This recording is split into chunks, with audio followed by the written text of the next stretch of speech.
Welcome back, everybody, to Two Guys and a Stack of Comics. My name is Reed. Along with me is Mike. Mike, how you doing this afternoon, sir? I'm doing good. I got two boxes and two stacks of comics behind me, so I'm extra good. How about Carrying you? load as far as the comics this week. Yeah.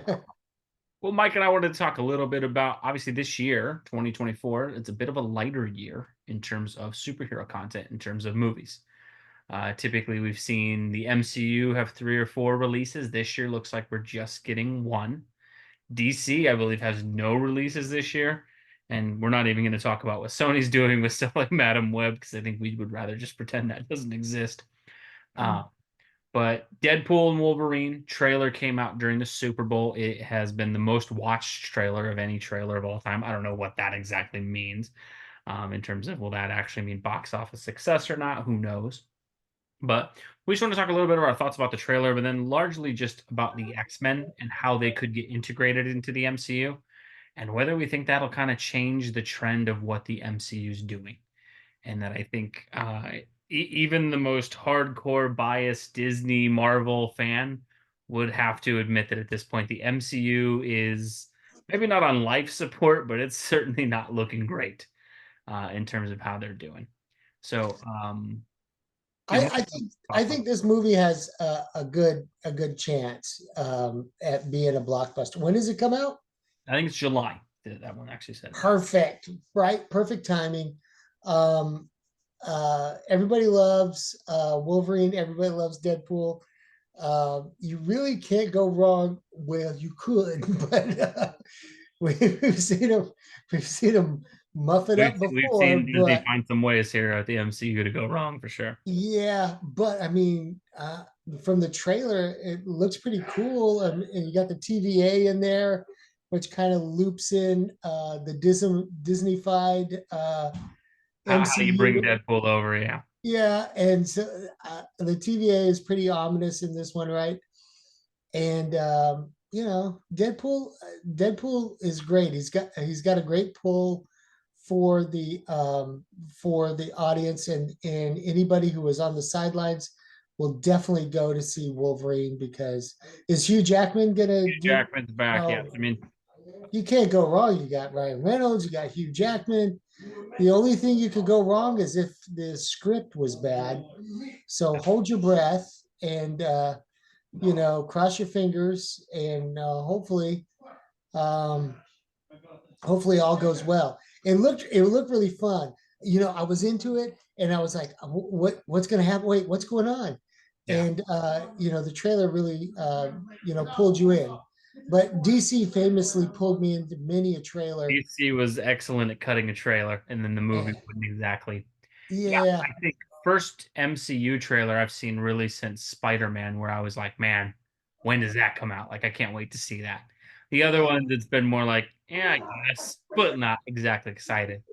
I think this one, not only just the presence of Deadpool and Wolverine, but I think it strikes a good tone in terms of if you're a Deadpool fan, it doesn't seem like they lightened him up. Like it doesn't seem like yeah, they Disneyfied Deadpool, and I think that was probably anybody who liked those first two movies' biggest fear was, is this going to be all of a sudden, the Disney version of Deadpool? And right. I think they've avoided that thus far from the trailer. Although you could see Deadpool sporting a Cinderella dress at some point. Yeah, it might be considered. I think in all honesty, the movie comes at the perfect time. And I don't know if this was MCU's original plan or anything like that, but a character like Deadpool, who is very smart alecky, I'll say is the PC way to say it, right? Yeah, Without using the bad words there. He points out so many, we've seen in these other movies where he'll mock the Green Lantern film that Ryan Reynolds was in. yeah, yeah, Make jokes about, that Josh Brolin, who was playing Cable, was also Thanos, and yeah, him make movies about how Fox's X-Men movies weren't doing well. yeah. He kind of comes along at a perfect time in terms of if this movie lets Deadpool be Deadpool and kind of make fun of the state of comic book movies as they are.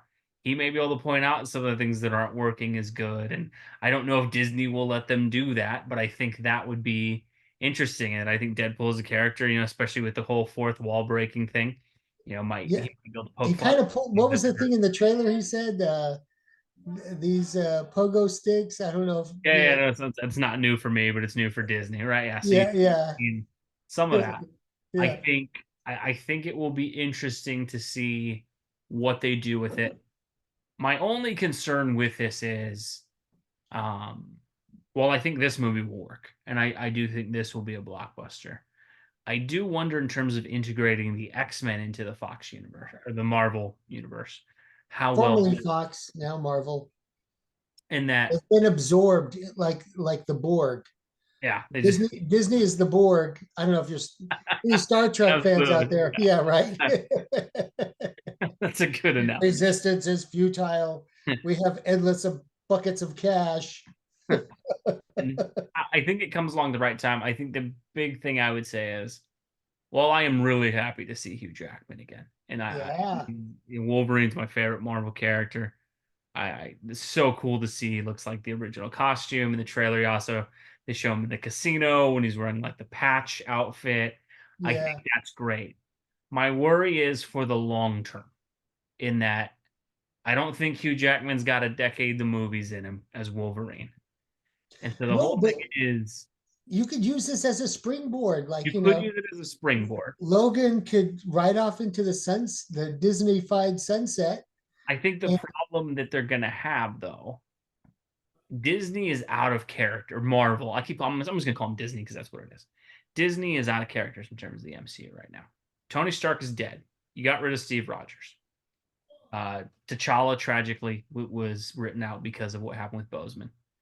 Your A list is kind of depleted. They don't control Spider Man. They don't really control Hulk all the way because Universal, and they've talked a lot about how they won't make a solo movie and because they they made don't want fun to. of Thor, my favorite. Thor, they kind of They ruined him. ruined him, and then Hemsworth has said he's maybe got one more movie left in him. Hmm. You need a new A list. Wolverine is the best character Marvel has left that they fully control. And that in terms of comics, in terms of cultural stuff, Wolverine is sort of the closest to Batman they have in terms of he gets thrown in every book to help sales. They will Yeah, put Wolverine on the cover in anything in Marvel, and it boosts it. And so the thing is, I think bringing Jackman back is great, but at some point you're going to need a new Wolverine. And as cool as it is to see Jackman, what I would say is, I think if you had let Logan be the end, you might be able to introduce a new Wolverine and get people to buy in.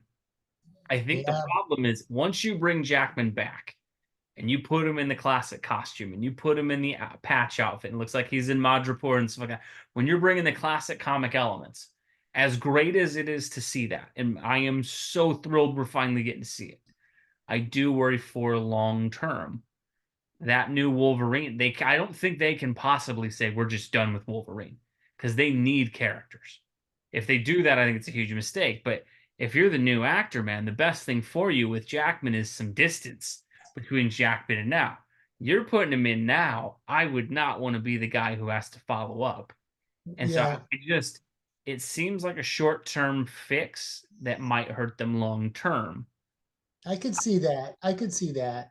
It could be that And they're so desperate though that they just need the short term fix, and they don't. If they may have the attitude of like, no, we've got to get the hit now because if we don't get it, there won't be a next one, and yeah, maybe that's where they're because at. realistically, how many more Deadpools is Ryan Reynolds going to do?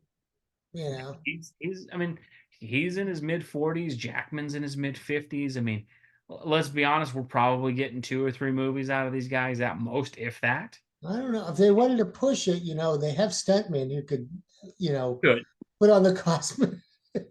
And they both, for their age, have stayed in incredible shape and all that. But I think it's just, I think it's a good idea for this film.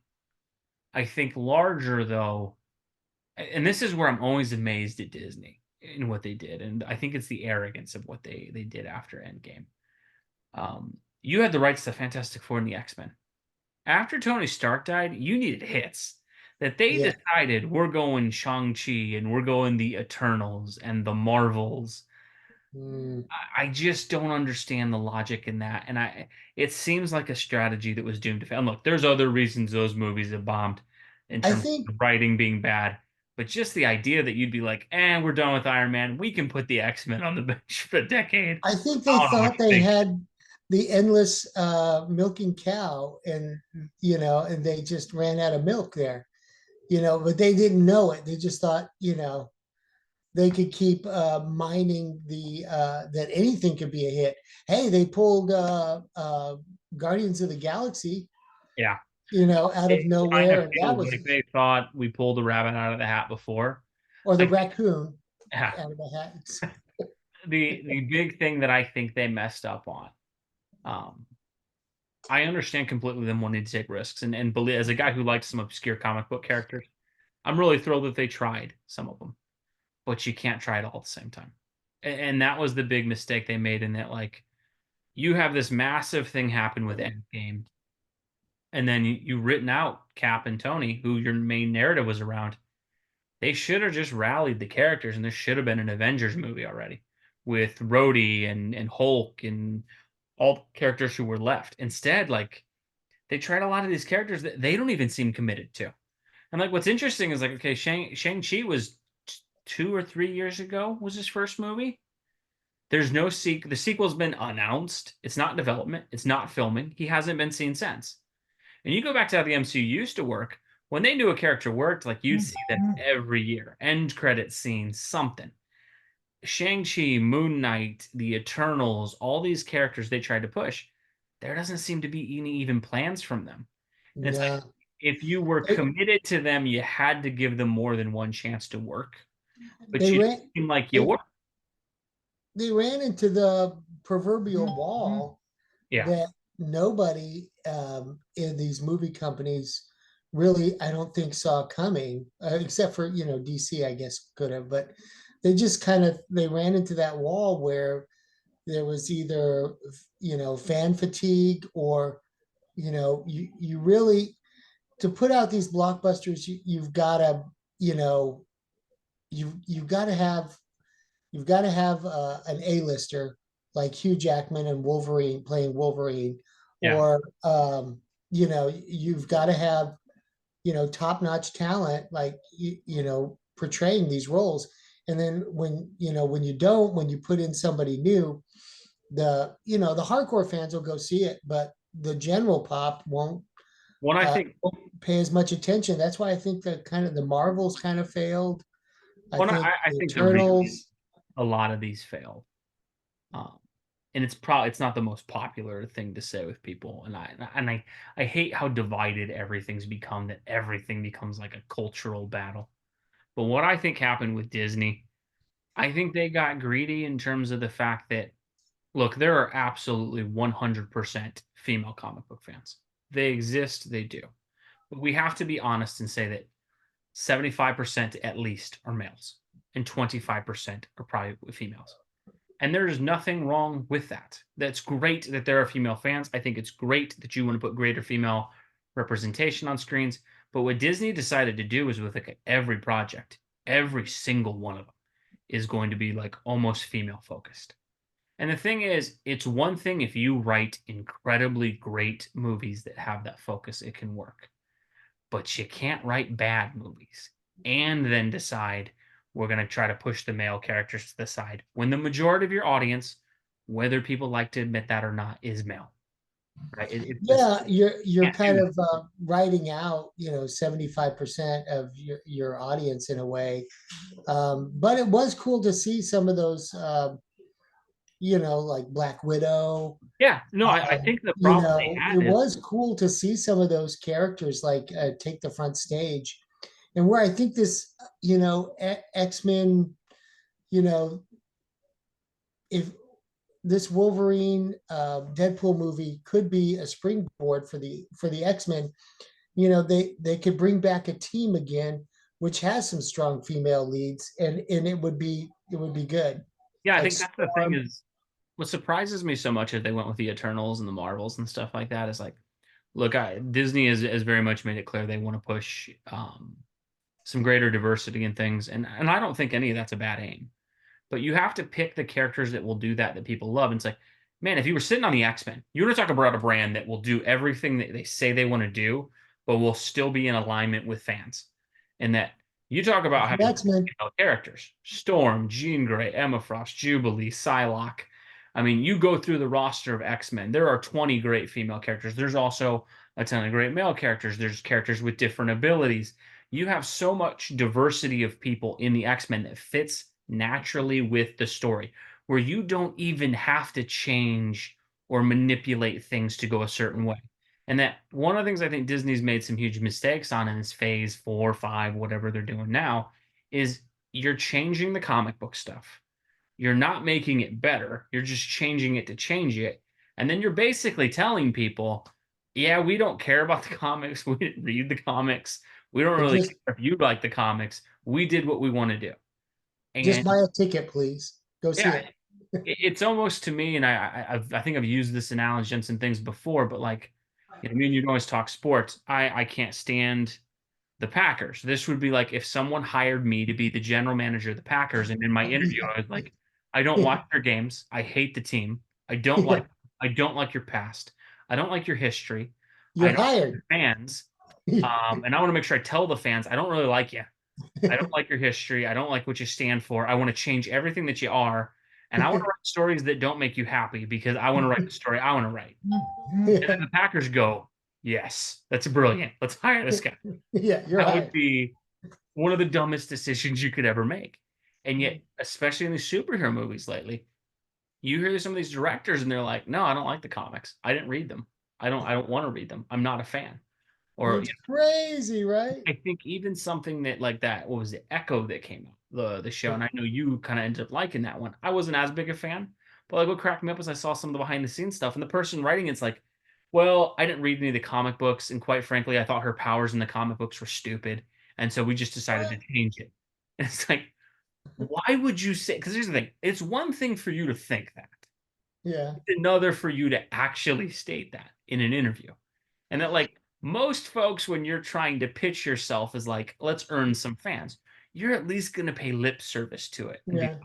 well, I'm not the biggest fan, but I certainly respect the fans. And we tried to honor the source material while making changes. Instead, these people are flat out like, nope, don't like it, don't care about it. I don't like the fans and stuff. We changed it because I thought it was stupid. Uh, And that is an interesting approach. that's harsh. I did not know he said that. That's terrible. um, That's awful. I think the one thing I worry about, I can't wait to see the Fantastic Four and the X-Men, but I want to see them written well. And I what I'm afraid know. of I is like know. it does seem like Disney seems to be sticking behind a lot of the same creative people who were responsible for these last two phases.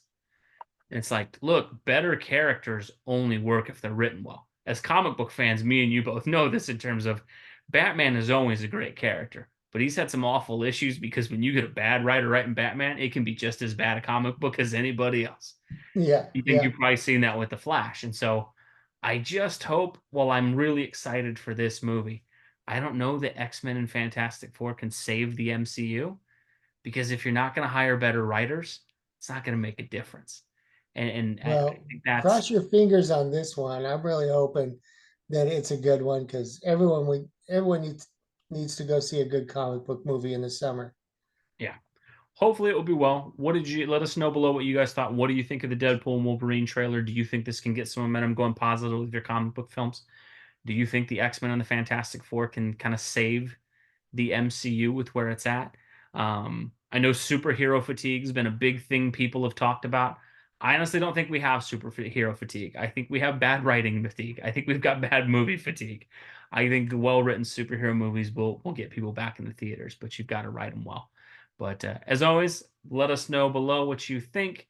I'll never pretend to be the 100% expert on this stuff, so maybe I'm missing some things that were good in these last phases or something like that. I'm always open to hearing arguments on it and Me some too. opinions as Me well. too. So let us know.